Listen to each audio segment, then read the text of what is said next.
Hi, my name's David Moore, and we made the decision to put solar power in when we were designing our new house, which was probably 2 years ago.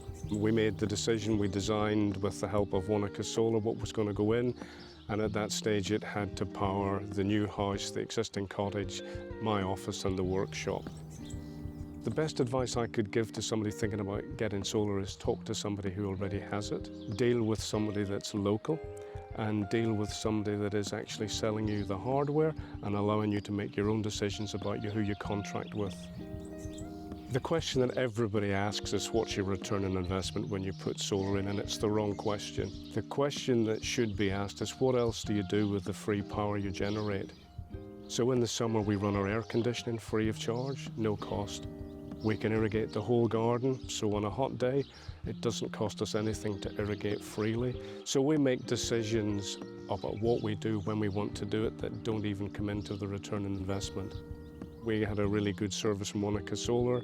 The installation was really smooth and it's doing everything and more than we expected it to do.